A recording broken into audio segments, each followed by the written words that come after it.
Pues de nuevo, feliz sábado a todos.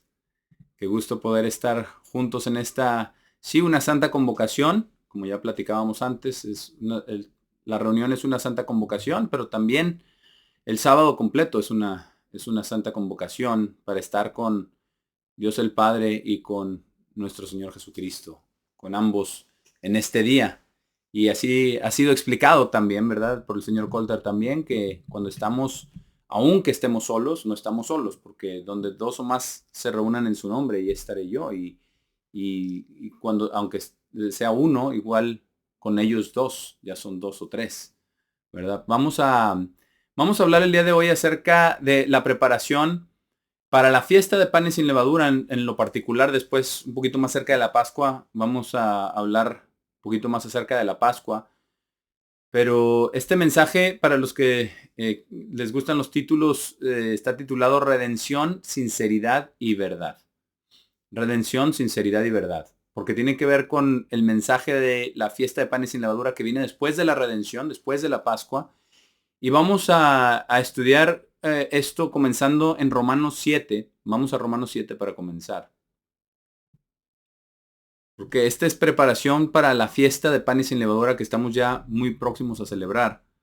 Y es muy importante que conforme vamos nosotros ahora, estamos examinándonos a nosotros mismos, porque esa es la instrucción que a través del apóstol Pablo, nuestro Señor Jesucristo le inspiró que escribiera, que nos examinemos a nosotros mismos antes de la Pascua, para tomar la Pascua de una manera digna, no de que seamos dignos, sino de una manera digna, habiéndonos examinado, habiendo hecho esta introspección.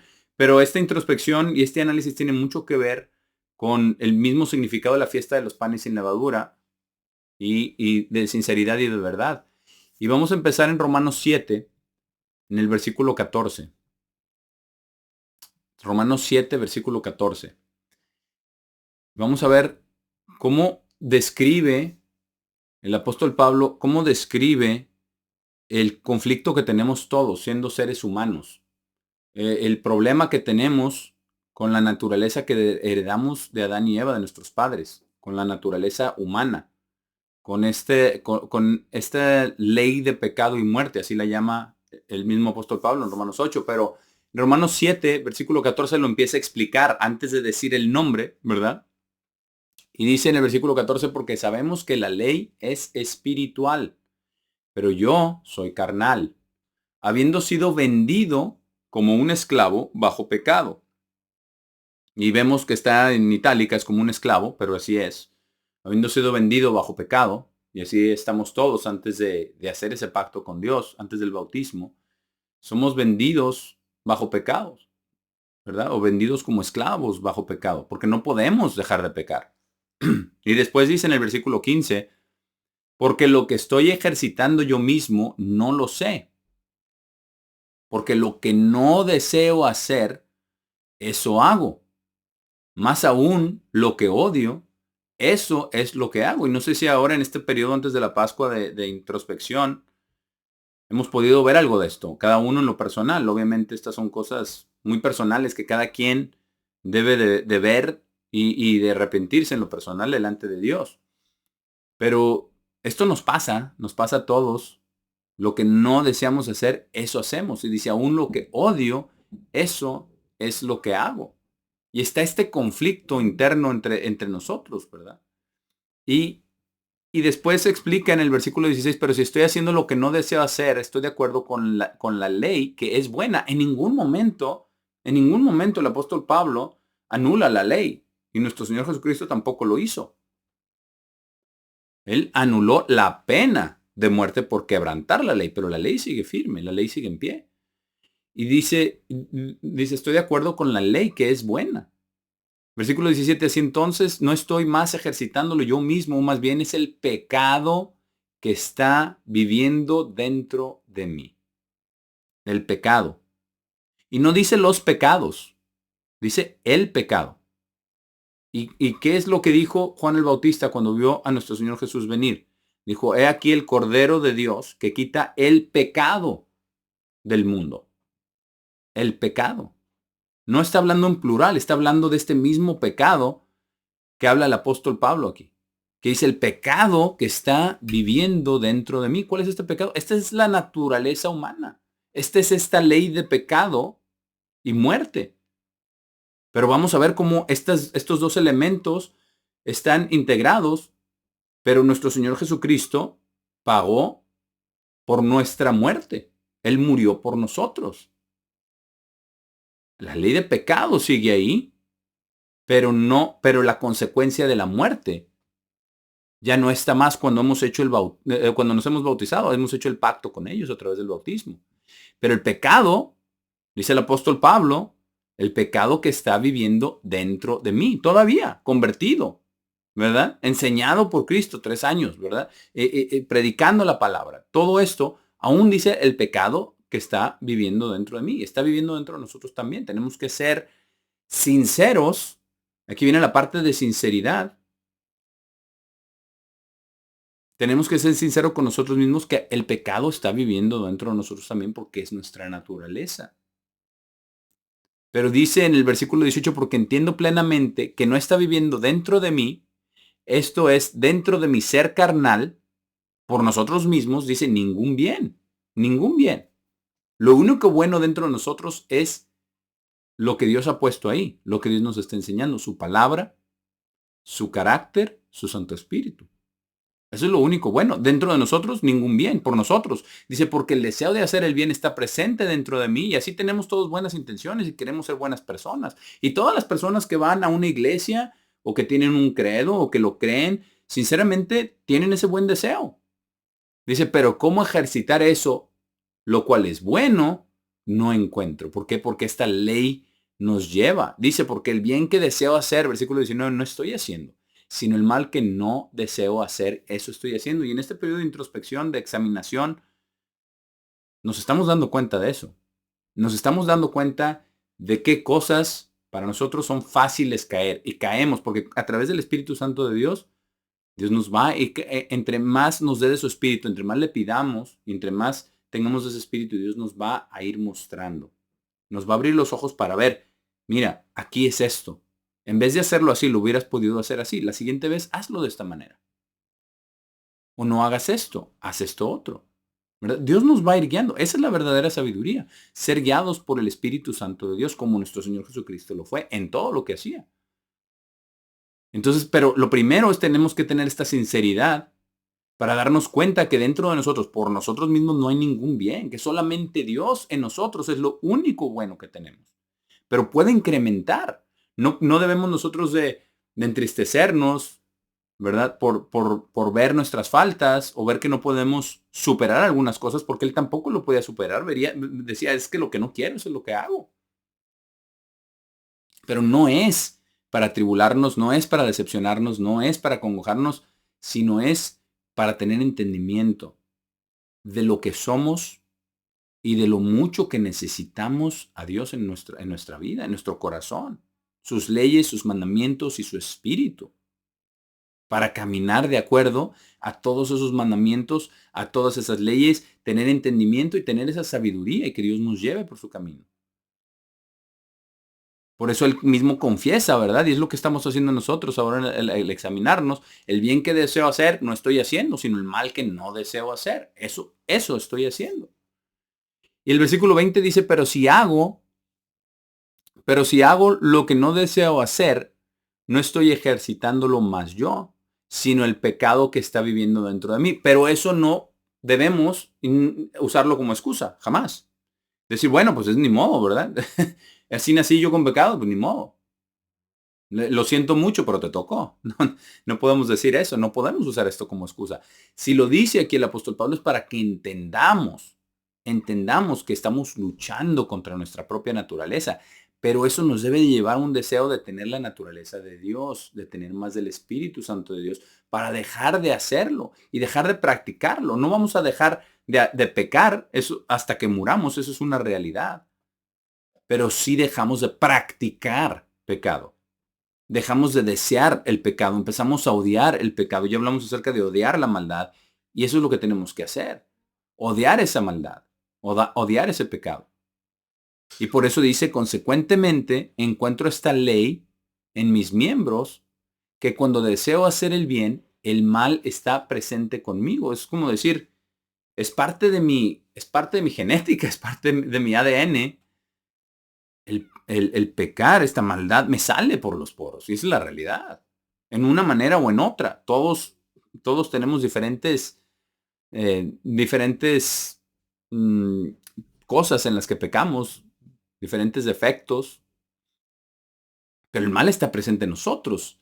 Y lo primero, al reconocer el sacrificio de nuestro Señor Jesucristo y en esta introspección, conforme vamos avanzando hacia la fiesta de pan y sin levadura, de sinceridad y de verdades, lo primero que tenemos que hacer es la sinceridad, reconocer que tenemos esto y también reconocemos que es algo que no podemos evitar y que nosotros no pedimos nacer con esta naturaleza, que a nosotros nos gustaría ser diferentes. Y por eso nos esforzamos por ser diferentes. Al orar, al acercarnos a Dios, al pedirle que nos dé su espíritu, porque nosotros por nosotros mismos ya lo leímos, no podemos hacer nada de esta condición.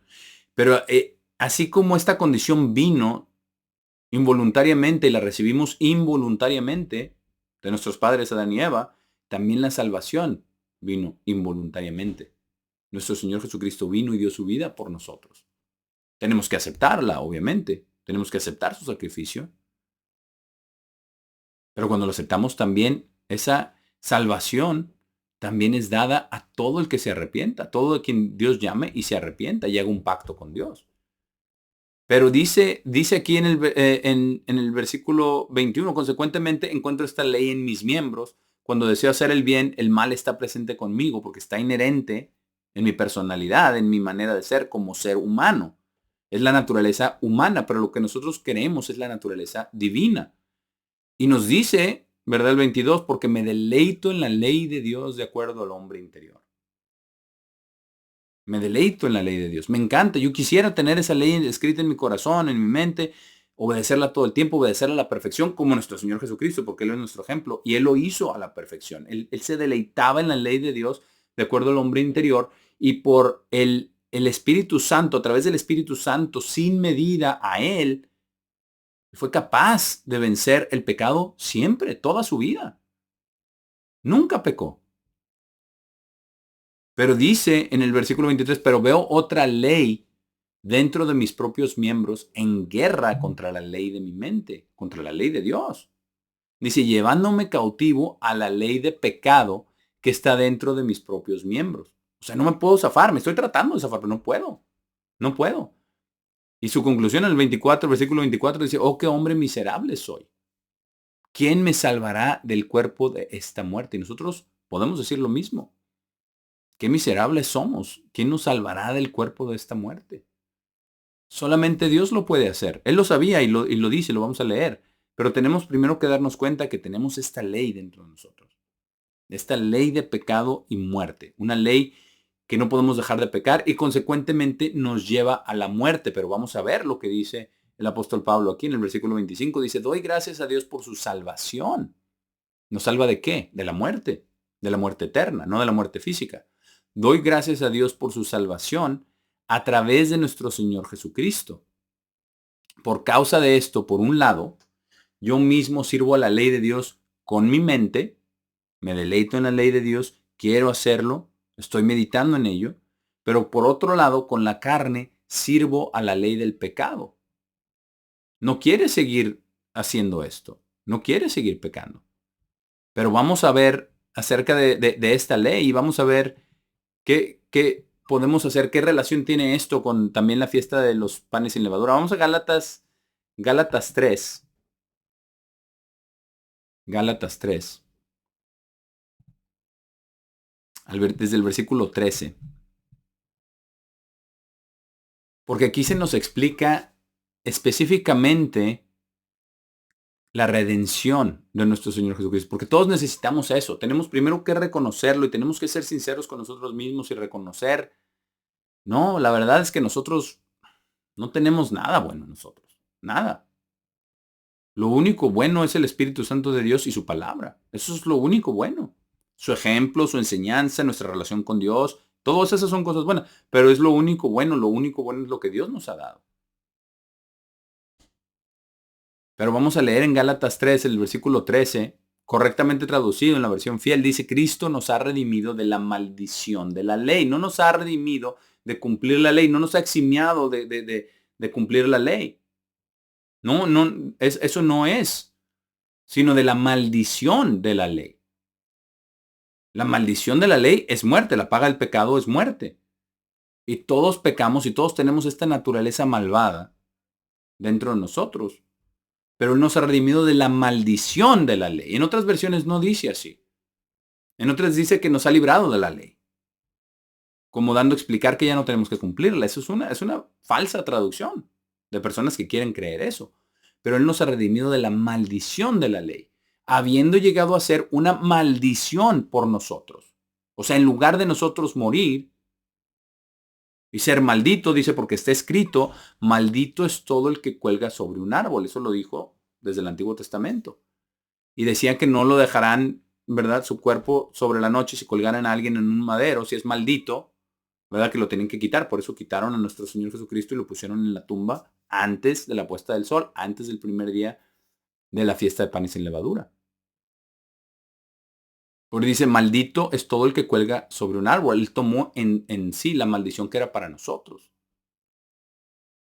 Y nos dice para qué, versículo 14, para que la bendición de Abraham pudiera llegar a los gentiles o a las naciones, a todos los pueblos, no solamente a Israel. Dice, por Cristo Jesús, y que recibiéramos la promesa del Espíritu a través de fe. Y así es como recibimos el Espíritu Santo, a través de fe. Entonces, lo que Él hizo en el sacrificio de la Pascua es pagar por la maldición que nosotros merecíamos. ¿Y cuál es esa maldición? Es la paga de esos pecados de esta naturaleza. Y Él provee esta salida. Nosotros no nacimos queriendo tener naturaleza malvada, simplemente la heredamos. Pero también nosotros no hicimos nada para recibir este llamamiento y esta oportunidad de salvación que todo ser humano va a recibir. No es solamente para los llamados en este tiempo. Es para todos, pero cada quien en su tiempo, de acuerdo a la sabiduría de Dios y a su plan. Este plan no es exclusivo, nosotros no somos un grupo exclusivo, específico y mejor que nadie, absolutamente no, al contrario. Somos lo necio, lo vil, lo despreciado, pero para que la bendición de Abraham pudiera también llegar a nosotros, no solamente aquellos que son descendientes físicos de Israel. E incluso los descendientes físicos de Israel también tienen que tener la fe y recibir la promesa del Espíritu a través de la fe y también tienen que ser llamados por Dios igual que nosotros. Como lo hizo un ejemplo clarísimo con el apóstol Pablo. Vamos ahora a Romanos 6. Vamos a regresar a Romanos 6. Y vamos a comenzar desde el versículo 10. Porque estamos hablando acerca de la redención y vamos a hablar acerca de la sinceridad y la verdad. Y ya empezamos a hablar acerca de esta sinceridad. Tenemos que darnos cuenta de nuestra naturaleza. No se trata de hacernos buenos por nosotros mismos. No se trata de por nuestros propios métodos y nuestro propio autocontrol, que por cierto es un fruto del Espíritu Santo. O sea que sin el Espíritu Santo no podemos tener verdadero autocontrol de la clase que Dios quiere que tengamos. Entonces hasta eso tiene que venir de Dios. Pero no se trata por nuestra propia voluntad de hacernos mejores personas en el mundo. De esto no se trata. Es una conversión total desde adentro, de corazón y de mente, de cambiar nuestra manera, de cambiar los cables, de cambiar la fuente. La fuente de nuestra maldad es esta naturaleza humana de la que hablábamos en Romanos 7. La fuente es malvada. Nos lleva a pecar, desgraciadamente. Pero por la gracia de Dios, podemos nosotros pedir perdón y somos perdonados, y es lo que vamos a leer a continuación, para poder caminar en vida y para poder estar sin esa maldición que estaba sobre nosotros, porque nuestro Señor Jesucristo ya la pagó al ser crucificado. Ya no tenemos esa maldición y podemos ahora entonces enfocarnos en amarlo y en obedecerlo sin temor a muerte eterna. Pero tenemos que creerlo.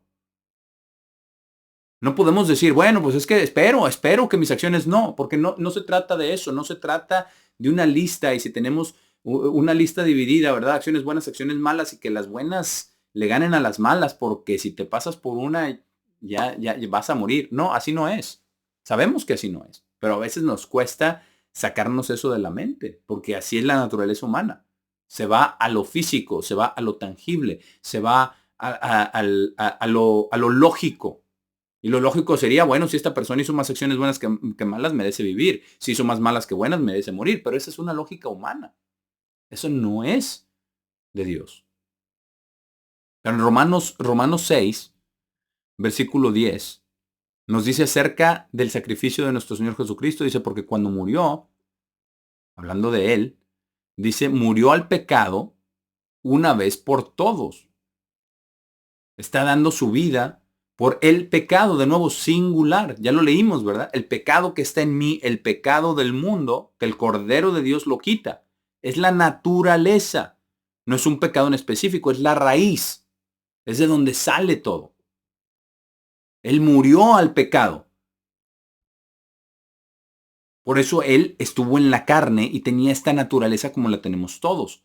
Porque si no hubiera estado en la carne y no hubiera tenido esta naturaleza, no hubiera podido morir al pecado, como paga por todos nosotros. Y la vida de un hombre común y corriente no hubiera sido suficiente. Pero la vida del Dios creador, quien vino en la carne, era suficiente porque Él era capaz de generar más vida humana, si lo hubiera querido. Él formó a Adán del polvo de la tierra. Entonces su vida sí era suficiente pago por la vida de todos los demás. Y por eso Él murió al pecado una vez por todos. Y su vida era suficiente pago por el pecado de toda la humanidad, por esta naturaleza humana, por ese pecado singular, una vez por todos. Como ya vimos, ¿verdad? En los sermones que ha estado dando el señor Colter, ya nos explicó ese pecado, ese sacrificio de nuestro Señor Jesucristo es válido para todo ser humano que haya existido a través de las eras del tiempo pasado, presente y futuro. Por eso dice una vez por todos. Él ya no va a morir otra vez. Él ya murió por todos, una vez. Dice, pero en lo que vive, vive hacia Dios. Y eso es lo que Él quiere, que nosotros también vivamos hacia Dios. Dice, en la misma forma, también ustedes ciertamente deberían considerarse a sí mismos muertos al pecado. ¿Esto significa que ya no pecamos nada? No. Esto significa que el pecado ya no tiene ese poder de matarnos. Ya no tiene ese poder. Porque ya nuestro Señor Jesucristo pagó por esa maldición. No la ley es aparte. La ley es buena, es perfecta, es eterna. Estamos hablando de la maldición de la ley. Por eso nosotros debemos considerarnos muertos al pecado, que ya no debemos estar en angustia de ver si nos vamos a salvar. No, la salvación está prometida cuando seguimos en el camino. Se puede perder, pero eso si nosotros nos alejamos del camino. Si nosotros nos alejamos de Dios. Pero mientras sigamos en el camino, lo dijo nuestro Señor Jesucristo, el que persevere hasta el fin, ese será salvo. Si perseveramos, no dice el que persevere hasta el fin, a lo mejor será salvo. No dice eso. Dice será salvo, es una promesa.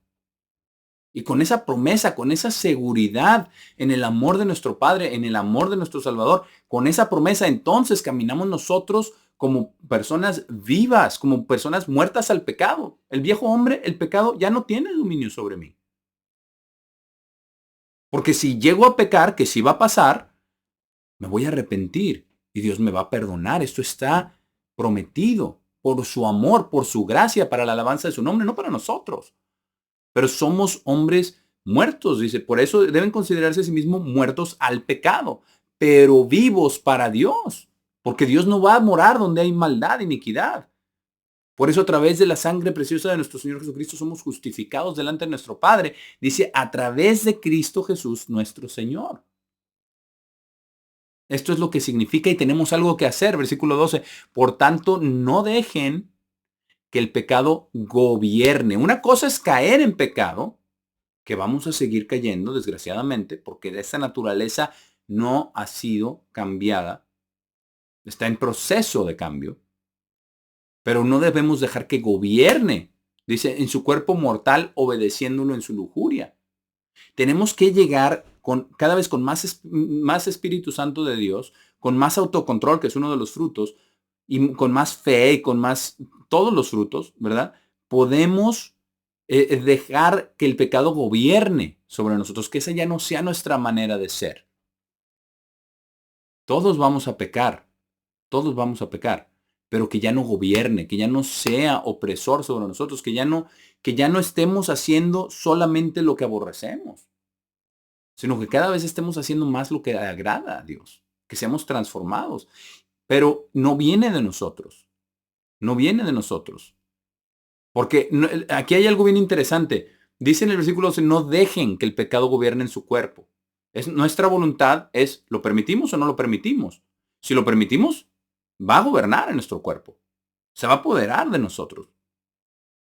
Pero dice, el contraste es el versículo 13. Asimismo no cedan sus miembros como instrumentos de injusticia al pecado, sino cédanse a sí mismos a Dios, como aquellos que están vivos de entre los muertos, y sus miembros como instrumentos de justicia para Dios. Entonces aquí la palabra clave es ceder. No cedan a sus miembros como instrumentos de injusticia. No los cedan. Cuando venga la tentación, no los cedan. Pídanle a Dios que los libre. Líbrame. Está esta tentación. Sácame. Dios lo va a hacer. Cuando clamamos a Él, Dios lo va a hacer. Y cuando estamos haciendo eso, cuando clamamos por ayuda, estamos en ese mismo instante haciendo lo opuesto, que es lo que dice aquí. Cédanse a sí mismos a Dios, como aquellos que están vivos de entre los muertos. ¿Cómo nos cedemos a Dios? Orando a Dios, pidiéndole que nos libre, escuchando lo que dice la palabra de Dios, que debe estar en nuestro corazón y en nuestra mente, lo que dice la ley de Dios. No hagas esto. Estamos ante la tentación. Identificarlo como tentación y no ceder, sino ceder a Dios, porque no voy a ceder, pero si lo estamos haciendo por nuestra propia voluntad, por nuestra propia fuerza de voluntad, nos vamos a quebrar. Está garantizado, nos vamos a quebrar. Si clamamos a Dios, no nos vamos a quebrar. Dios nos va a rescatar de la tentación. Dice que Él sabe cómo librar al justo de la tentación. Él nos va a librar, nos va a sacar y al mismo tiempo estamos cediendo a Dios. Dice, como aquellos que están vivos de entre los muertos. Porque a través del Espíritu Santo de Dios estamos vivos. A través de la sangre de Cristo estamos vivos delante de Dios el Padre. Dice, sus miembros como instrumentos de justicia para Dios. Porque no solamente se trata de no hacer lo malo, sino de hacer el bien. Al ceder nosotros mismos a Dios, Dios nos va a conceder más de su Espíritu, que va a generar obras. Son los frutos del Espíritu Santo. Y nos dice aquí el apóstol Pablo, dice, porque el pecado no gobernará sobre ustedes. Porque no están bajo ley, sino bajo gracia. No están bajo la pena de la ley. Ustedes son libres de la pena de la ley. Ustedes pueden esforzarse sin temor a la muerte eterna. Porque nuestro Señor Jesucristo ya pagó ese precio. Tenemos que creerlo, pero tenemos que vivirlo. ¿Vivimos acaso como aquellos que estamos bajo la gracia de Dios? Que tenemos esta gracia, que tenemos esta protección de Dios, esta relación con Dios, porque eso es la gracia. No es solamente el perdón inmerecido, es una relación con Dios, es acceso al trono de Dios el Padre. Toda vez que nos arrodillemos, toda vez que inclinemos nuestro rostro y oremos a Dios el Padre, tenemos este acceso. Esa es la gracia. Es como cuando el rey, ¿verdad? ¿Qué pasó con Esther? Esther le dijo a todo el pueblo que ayunara 3 días, ¿verdad? Porque iba a ir delante del rey. Y si el rey no extendía su gracia, ella iba a morir. ¿Por qué? Porque era la gracia del rey.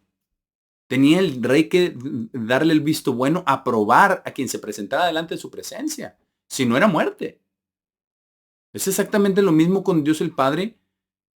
Estamos bajo gracia.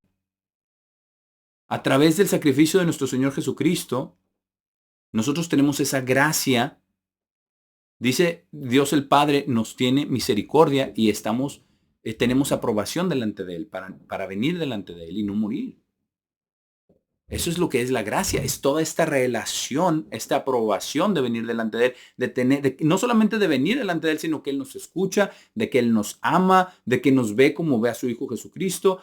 Todo esto es lo que significa estar bajo gracia, no bajo ley de esta muerte, de esta inquietud, de esta ansiedad, de saber si vamos a calificar o no. Hermanos, somos más que vencedores por la sangre de Cristo si continuamos en la fe, si nos enfocamos en Dios, si nos enfocamos en su palabra, si nos enfocamos en su espíritu. No tenemos que temer, no estamos bajo ley, eso es lo que significa. Ha habido muchas personas a través de los años que se han preguntado, ay, es que estoy nervioso porque no sé si voy a calificar. No, hermanos, nosotros estando en una relación con Dios, entendiendo a través del Espíritu Santo, entendiendo el amor de Dios, el sacrificio de Cristo, no hay duda. Claro que se puede perder, pero eso es algo voluntario si uno camina en dirección opuesta a Dios, si uno le da la espalda a Dios y a su palabra. Puede suceder. Pero no porque nosotros seamos inadecuados. Inadecuados somos siempre. Siempre. Por esta ley de pecado que está en nosotros, pero tenemos que tener esta conciencia de que lo que Dios quiere es vivir en nosotros a través de su Santo Espíritu. Y por eso nos extiende esta gracia, el sacrificio de Cristo, su paz, su mente, su ley, todo lo que Dios nos está enseñando. Es algo maravilloso entender que nosotros estamos bajo la gracia, no para hacer lo que se nos dé la gana, como dicen otras personas en el cristianismo. No es así, sino para obedecer a Dios sin temor a la muerte eterna. Ya no debe de haber temor a la muerte eterna, sino vivos. No estar, sí, claro, por supuesto, arrepentirnos cuando pecamos, pero Dios a través de su Santo Espíritu nos lo va a hacer bien claro. Y si no lo vemos, nos va a hacer que lo veamos. Lo hizo con David, le trajo al profeta Natán. ¿Cuántos pecados llevaba, cuántos meses llevaba de este pecado que no se había dado cuenta? Pero Dios es fiel. Dios es fiel. No tenemos que estar en temor porque no estamos bajo ley, estamos bajo gracia. Para cumplir la ley. Con libertad, con amor, con crecimiento espiritual. Estamos bajo la gracia. Eso es lo que significa estar bajo la gracia. Vamos a 1 de Pedro 1. 1 de Pedro 1 y versículo 18, porque vamos a leer acerca de esta redención. Porque esto nos da más entendimiento acerca de lo que Dios está haciendo. Hermano, de verdad, lo que Dios está haciendo es quitar esta ley de pecado y muerte, eliminándola poco a poco. No va a ser eliminada en su totalidad en esta vida. Eso sí nos tiene que quedar claro porque seguimos pecando. Pero va a ser reducida a su mínimo efecto para que lleguemos a la estatura de la plenitud de nuestro Señor Jesucristo, llenos del Espíritu Santo, llenos de los frutos del Espíritu Santo, viviendo en el camino de Dios, viviendo bajo la gracia de Dios, arrepintiéndonos todos los días, siendo nuestros pecados perdonados. Lo que Dios quiere es que cedamos, no cedamos a nuestra tentación, sino cedamos a nuestro Señor Jesucristo, a Dios el Padre, como instrumentos de justicia, porque a alguien vamos a ceder. Ya vimos que fuimos vendidos como esclavos, pero ahora somos esclavos de Dios. Él ya nos compró. Y aquí nos dice cómo, versículo 18, sabiendo que no fueron redimidos por cosas corruptibles, por plata u oro, así se compraban a los esclavos, por plata u oro, de su frívola forma de vivir, heredada por tradición de sus antepasados, sino por la preciosa sangre de Cristo. No hay nada en esta vida que sea más preciosa que la sangre de Cristo. Nada. Porque era la sangre, y la vida está en la sangre, era la sangre de Dios mismo, sin padre, sin madre, sin genealogía, de un ser eterno que se redujo a venir a vivir en la carne para dar su vida por nosotros. Y cuando Él murió, Él estaba muerto. Esa sangre pagó por la muerte que nosotros merecíamos por nuestros pecados. Entonces fuimos redimidos por la preciosa sangre de Cristo. No hay nada más preciosa que esto. Y dice, como de un cordero sin defecto y sin mancha. Exactamente la instrucción de la Pascua, ¿verdad? Eso es lo que ya leímos. sin defecto y sin mancha. El Cordero de Dios que quita el pecado, singular, el pecado. Dice, quien verdaderamente fue conocido de antemano antes de la fundación del mundo. Este pacto ya estaba trazado, ya el plan ya estaba puesto. Ya estaba hecho el pacto entre Dios el Padre y Jesucristo. Aunque no era Jesucristo todavía, era el eterno Dios o el Señor Dios.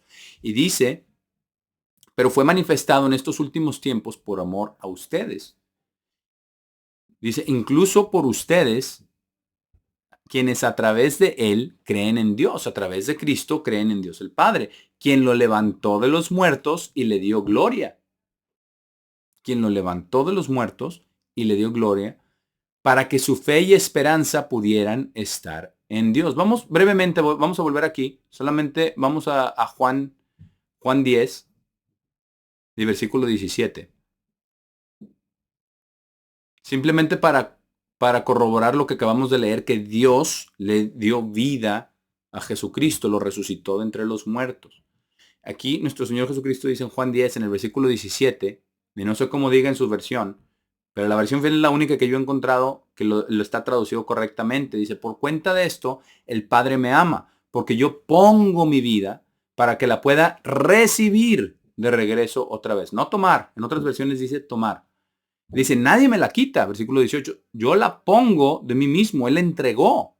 Tengo autoridad para ponerla y autoridad para recibirla de regreso otra vez. Dice tomarla en otras versiones porque los que la tradujeron tenían en la doctrina de la Trinidad, que era el mismo. Entonces Él la ponía, Él la tomaba, Él hacía todo. Pero en realidad hay una contradicción. Si uno está muerto, pero puede tomar su vida, entonces no está muerto. Entonces no murió. Ese es el problema. Pero aquí dice, tengo autoridad para ponerla y autoridad para recibirla de regreso otra vez. Este mandamiento recibí de mi Padre. Entonces aquí nos comprueba que eran dos, que era Dios el Padre, o el que se hizo Dios el Padre y el que es nuestro Señor Jesucristo. Pero antes eran los dos, el Señor Dios y el Altísimo. Por eso se menciona a dos en el Antiguo Testamento. Por eso Elohim es plural. Pero aquí dice recibirla. Si ustedes encuentran otra versión que diga recibirla, por favor me dicen, porque yo no he encontrado otra que diga eso. Pero vamos de regreso a primera de Pedro. Porque él no la tomó de nuevo. Su padre se la dio. Su padre le dio vida de nuevo ahí, como el hijo único nacido, engendrado cuando vino a la tierra, nacido de entre los muertos, cuando sucedió la resurrección. Por eso volvamos acá a primera de Pedro 1, en el versículo 21, donde nos quedamos, dice que creen en Dios, quien lo levantó de los muertos y le dio gloria. ¿Para qué? Para que su fe, la fe de nosotros y su esperanza pudieran estar en Dios, que como Él lo hizo con un ser humano, nuestro Señor Jesucristo, lo va a hacer también con nosotros. Incluso a Jesucristo, nuestro Señor, a Él le dio la potestad de resucitarnos. Por eso dice que Él es la resurrección. Por eso dice que todos los que estén en las tumbas oirán la voz del Hijo del Hombre, refiriéndose a Él mismo.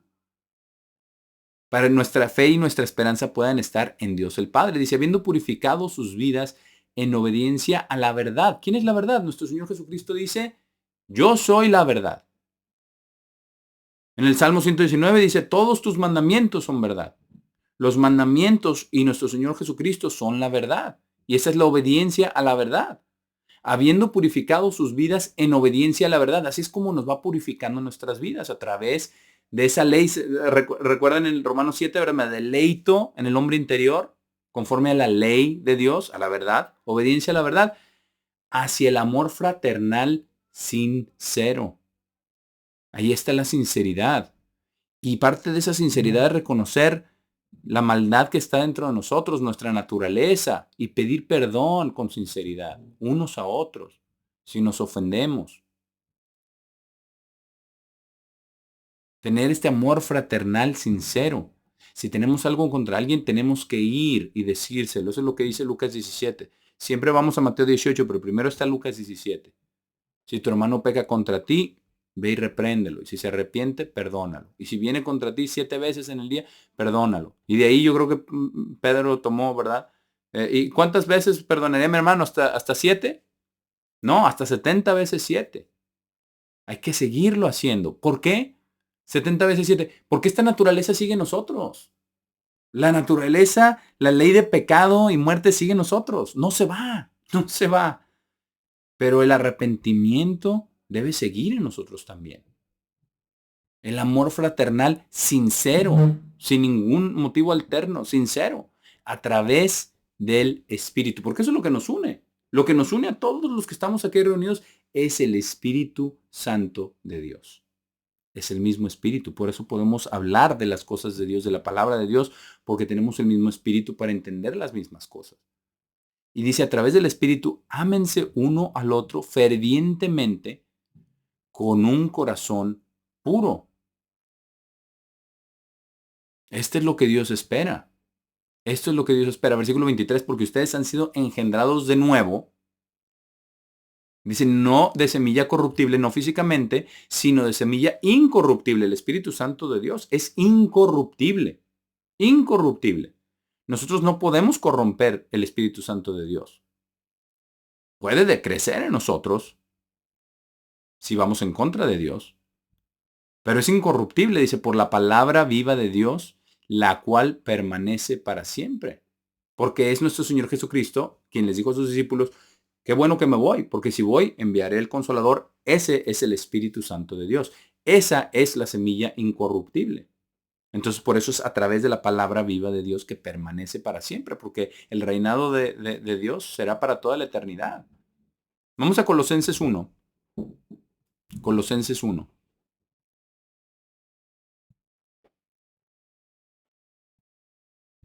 Y versículo 9.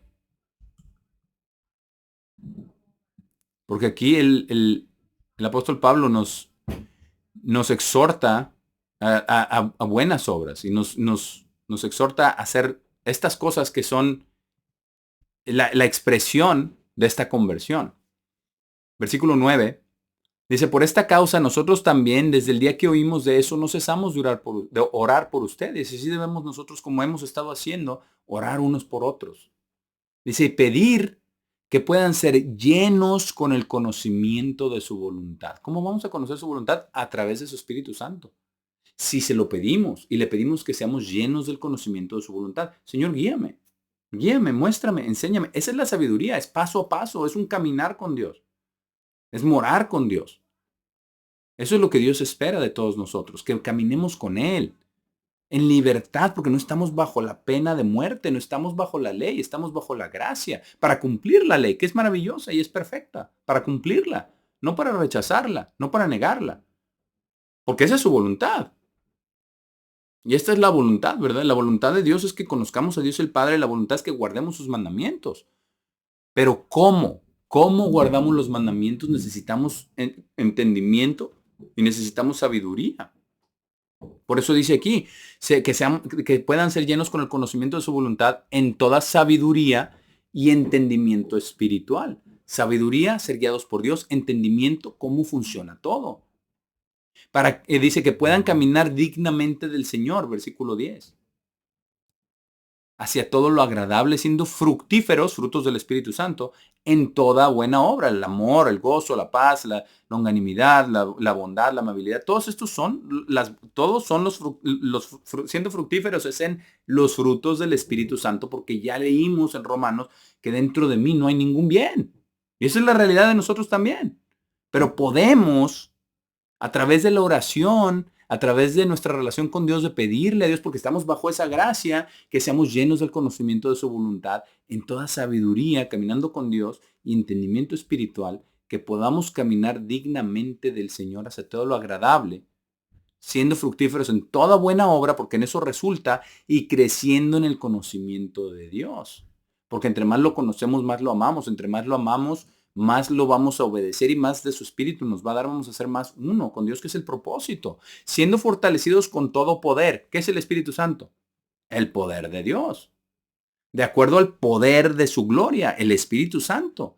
dice hacia toda resistencia. Ya vimos, ya estábamos hablando de esta lucha interna. Lo que no quiero hacer, eso hago. Ahí está, resistencia y paciencia.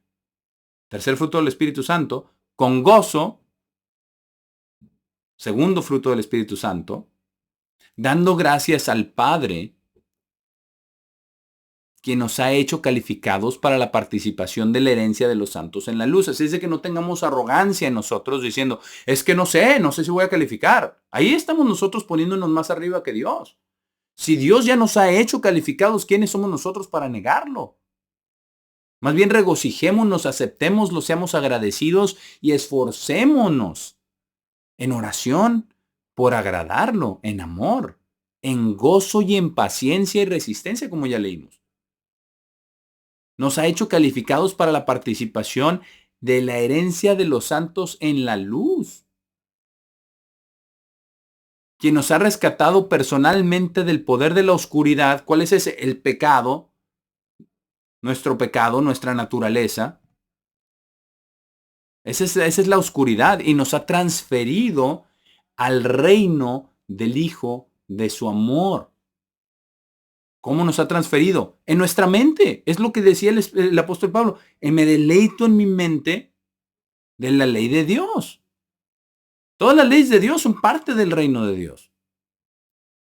El reino del Hijo de su amor. En quien tenemos, versículo 14, en quien tenemos redención a través de su propia sangre, incluso la remisión de pecados. No solamente la remisión de pecados, es la redención, pero la gracia va más allá del perdón de los pecados. Es el amor de Dios, es una relación con Dios, es una transformación de Dios, es Dios morando en nosotros a través de su Santo Espíritu. Dice la remisión de pecados, quien es la imagen del Dios invisible. Nuestro Señor Jesucristo era la imagen del Dios invisible. Él dijo, nadie ha visto al Padre jamás. Pero él dice, pero quien ha visto a mí, ha visto al Padre. Dice, él es la imagen del Dios invisible, el primogénito de toda creación, el primogénito de entre los muertos. No que él haya sido creado, sino que él es el primogénito de entre los muertos, dice, y de toda creación. Porque él es el progenitor también de toda creación. Dice, porque por él fueron creadas todas las cosas. Todas las cosas en el cielo y las cosas sobre la tierra, lo visible y lo invisible, ya sean ellos tronos o señoríos, principados o poderes, todas las cosas fueron creadas por Él y para Él. Dice, y Él es antes de todo, y por Él todas las cosas subsisten. Está hablando de nuestro Señor Jesucristo, cómo Él sostiene todo, y dice, y Él es la cabeza del cuerpo, la iglesia, quienes somos todos nosotros, quien es el principio, el primogénito de entre los muertos. Ahí lo está clarificando, para que en todas las cosas Él mismo pudiera tener la preeminencia. Para que nosotros sigamos su ejemplo, para poder ser aceptos de Dios el Padre. Esto es lo que Dios quiere.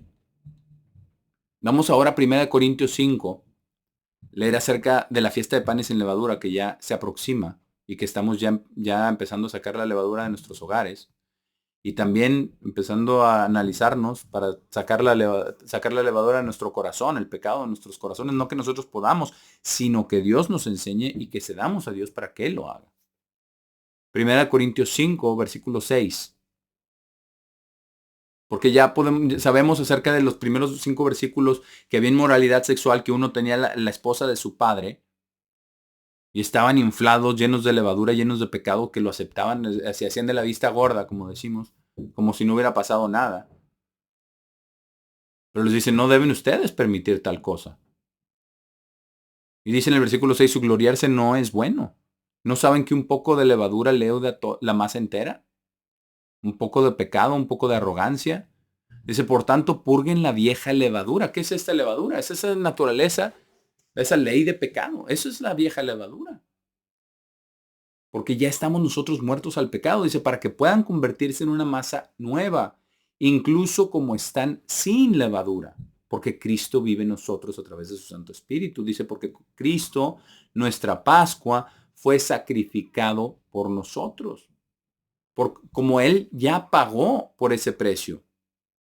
Dice, por esa razón, porque Él ya pagó, dice, guardemos la fiesta no con la vieja levadura, ni con la levadura de malicia y maldad. ¿Por qué dice la vieja levadura y de malicia y de maldad? Porque esa es nuestra naturaleza. Nuestra naturaleza es malvada. Tiene malicia dentro de ella. De malicia y resulta en maldad. Malicia es el plan.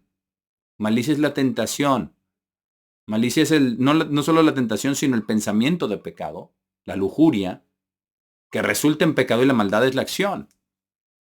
Y nuestro Señor Jesucristo ya elevó la ley que dice, hasta el pensamiento ya es el pecado, ya es como si hubiera hecho la acción. Esa es la levadura de malicia y maldad, porque se sube la arrogancia, que esa es la levadura y el pecado. De ahí sale todo el pecado de la arrogancia, pensando, no, pero empezamos a justificar, pero es nomás tantito, no, pero aquí, pero esto no está mal, pero así, siempre. Pero eso no es lo que Dios quiere. Esa es la levadura de malicia y de maldad. Con un poquitito se hincha y se hincha. Al punto que nos ciega. Eso fue lo que le pasó a David.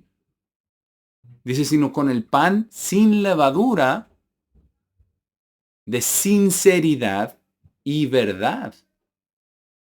Y la sinceridad viene primero. Todos queremos la verdad, porque Cristo es la verdad y los mandamientos son la verdad. Pero sin ser sinceros con nosotros mismos, sin reconocer, siendo sinceros cuando pecamos, tenemos que pedirle más a Dios en oración que nos revele nuestras faltas. Y que nos las revele pronto, para poder arrepentirnos pronto. Y que no siga creciendo esa levadura, porque la levadura trabaja en oculto. Y no parece, y parece como que no está subiendo, pero después ya creció y ya leudó toda la masa. Por eso dice el pan sin levadura, de sinceridad y verdad. De ser sinceros con nosotros mismos, de ser sinceros con los demás, de pedir perdón, de reconocer nuestras faltas. Porque no tenemos tiempo de ir ahí, pero ya lo hemos leído en Primera de Juan, ¿verdad? Dice el que dice que no peca es un mentiroso. La verdad no está en él. Por eso tenemos que guardar la fiesta con el pan sin levadura de sinceridad y verdad. La sinceridad de lo que somos, la sinceridad de lo que hacemos, la sinceridad del amor de Dios y la verdad. Así puede morar Cristo en nosotros. Nuestro Señor Jesucristo fue siempre sincero y verdadero. Ahora, Él también tenía discreción. Ser sincero no significa decir absolutamente todo lo que está en nuestra mente, aunque sea verdadero. Está también la prudencia, está también la sabiduría. Pero tenemos que celebrar la fiesta de sinceridad y de verdad. ¿Por qué? Porque ya Cristo, nuestra Pascua, fue sacrificado por nosotros. El Cordero de Dios que quita el pecado, que quita esa naturaleza, no la va a quitar automáticamente. Es un proceso, pero nos abre las puertas para ello, porque Dios puede ver todo lo que pensamos y todo lo que hacemos en lo profundo de nuestro corazón. Vamos a Hebreos 4. Hebreos 4:12 para leer acerca de esto. Como recordatorio, esta escritura es prácticamente de memoria, pero tenemos que tenerla bien en la mente, sobre todo ahora que estamos analizándonos a nosotros mismos, que Dios nos está preparando para la renovación del pacto, para la ceremonia de la Pascua. Tenemos que recordar lo que dice aquí en Hebreos 4 y el versículo 12,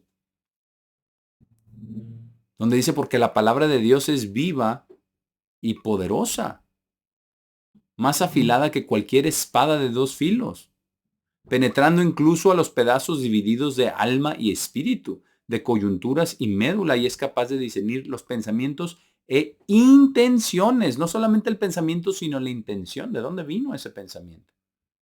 Pensamientos e intenciones del corazón, porque de la abundancia del corazón habla la boca. Y dice, y no hay una cosa creada que no sea manifiesta a su vista. Es maravillosa la palabra de Dios, porque por un lado vemos cómo nuestro Señor Jesucristo nos ha redimido a través, Él dio su vida por nosotros, su sangre por nosotros. No hay cosa más grande, un regalo más grande que un ser humano haya podido recibir. Y por el otro lado, la palabra de Dios es Jesucristo, dice, la palabra se hizo carne. Y Él, dice, dice, viva y poderosa, más afilada que cualquier espada de dos filos, y Él sabe exactamente lo que pensamos, pero es afilada. Es afilada. Y puede entender lo más profundo de nosotros. No hay nada que podamos esconder de Dios. Dice, no hay cosa que no sea manifiesta a su vista, sino todas las cosas están desnudas y descubiertas delante de sus ojos a quien debemos dar cuenta. Entonces, ¿por qué no confesar ahora en vez de después? ¿Por qué no sincerarnos ahora? El pan de sinceridad y de verdad. Pedir perdón ahora. Reconciliarnos ahora. Sincerarnos ahora. Para poder ceder a Dios. No tener nada que ocultar. Que nadie tenga nada contra nosotros. Y si lo tienen, por favor, hermanos, se los digo, por lo menos entre todo el cuerpo de Cristo tenemos que ir a la otra persona, uno solo, en privado, y mostrarle su falta. Si tu hermano peca contra ti, repréndelo. Y si se arrepiente, perdónalo. Son obligaciones. Mostrarle la falta y perdonar. Y también la otra persona de que le muestre la falta, pedir perdón. Absolutamente. Esto es lo que nosotros necesitamos estar haciendo. Vamos al Salmo 32. Salmo 32. Porque esto es parte de la sinceridad, de la verdad. Dice en el Salmo 32, desde el versículo 1, y es un salmo de David. Dice, bendito es el hombre cuya transgresión es perdonada, cuyo pecado es cubierto. Y saben que, hermanos, todos nosotros somos benditos. Porque todos nosotros, a través de la sangre de Cristo, tenemos nuestra transgresión perdonada en cuanto nos arrepentimos y si nos hemos bautizado, y nuestro pecado es cubierto. Y dice, bendito es el hombre a quien el Señor no imputa iniquidad y en cuyo espíritu, en las cosas dentro del corazón, dice, no hay engaño. Porque eso es lo opuesto. Veíamos cómo la vieja levadura es de malicia y de maldad, y lo opuesto es sinceridad y verdad. Sinceridad es siendo sinceros y teniendo la verdad en contraste con ese pensamiento malvado, que es ese engaño del que está hablando aquí. Dice, porque cuando guardé silencio, mis huesos se desgastaron todo, por mi gemir todo el día. Porque de día y de noche tu mano fue pesada sobre mí. Mi fortaleza fue agotada como en el calor del verano. Selah, porque así nos pasa. A veces nos está yendo mal y no sabemos ni por qué, pero tenemos que pedir perdón a Dios, que nos muestre, si no sabemos ni siquiera a veces de qué pedir perdón. Pero después dice en el versículo 5, reconocí mi pecado a ti, en mi iniquidad no he ocultado. Sabemos que tenemos un Dios amoroso, un Dios perdonador, un Dios que dio a su Hijo unigénito por nosotros. Un Dios que nos ama más de lo que nosotros nos podemos imaginar. Dice, pero nosotros tenemos que ser sinceros, es lo menos que podemos hacer. Reconocí mi pecado a ti y mi iniquidad no he ocultado. Dije, confesaré mi transgresión al Señor. Y tú perdonaste la iniquidad de mi pecado. La maldad, la malicia. El pecado es la fuente, la naturaleza humana, la ley de pecado y muerte. Y esto es lo que Dios quiere que hagamos, que caminemos en sinceridad y en verdad. Vamos a Josué 24, antes de terminar. Josué 24.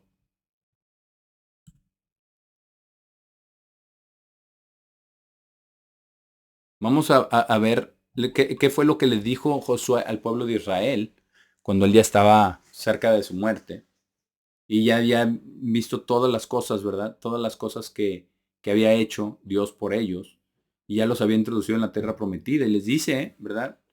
Quizás no estaba tan cerca de su muerte, pero es el último capítulo aquí del libro de Josué. Pero les dice al pueblo de Israel, ahora por tanto teman al Señor y sírvanle en sinceridad y verdad. Lo mismo. Aquí es donde aparece lo mismo de lo que estaba hablando el apóstol Pablo. Sinceridad y verdad. Servirle al Señor. ¿Por qué? Porque ya estamos bajo la gracia. Porque ya no debemos de dudar si vamos a ser salvos, si seguimos y perseveramos hasta el fin. No hay duda, hermanos. No hay duda alguna. Por la fe de Dios, por la fe de Cristo. No por nuestras obras, por las obras de Cristo. Dicen sinceridad y verdad. Y quiten los dioses los cuales sus padres sirvieron al otro lado del río en Egipto y sirvan al Señor. Y si les parece malvado servir al Señor, escojan en este día a quién servirán. Si a los dioses que sirvieron sus padres al otro lado del río, o a los dioses de los amorreos en cuya tierra viven. Les está dando opciones, pero les dice, pero yo y mi casa, en cuanto a mí y mi casa, nosotros serviremos al Señor. Estemos determinados en esta fiesta de panes sin levadura en servir al Señor. habiendo sido redimidos de ese pecado que está dentro de nosotros. Y el pueblo respondió, versículo 16, y dijo, lejos esté de nosotros abandonar al Señor para servir a otros dioses. Porque el Señor nuestro Dios es el que nos sacó a nosotros y a nuestros padres de la casa, de la tierra de Egipto, de la casa de servidumbre, e hizo esas grandes maravillas a nuestra vista y nos guardó en todo el camino por el que íbamos, entre todo el pueblo por el cual pasamos. Y el Señor expulsó de delante de nosotros a todo el pueblo, incluso a los amorreos que vivían en la tierra. También serviremos al Señor porque Él es nuestro Dios. Y veamos cómo sí lo hicieron. Bajemos al versículo 31. Dice, e Israel sirvió al Señor todos los días de Josué y todos los días de los ancianos que sobrevivieron a Josué y que conocían todas las obras del Señor que había hecho por Israel. Es posible, hermanos. Es posible. No es esto algo imposible. Dios no nos pide cosas imposibles. Porque Él lo va a hacer en nosotros. Lo que tenemos que hacer es ceder. Vamos para terminar a la última escritura en Apocalipsis 14. Apocalipsis 14.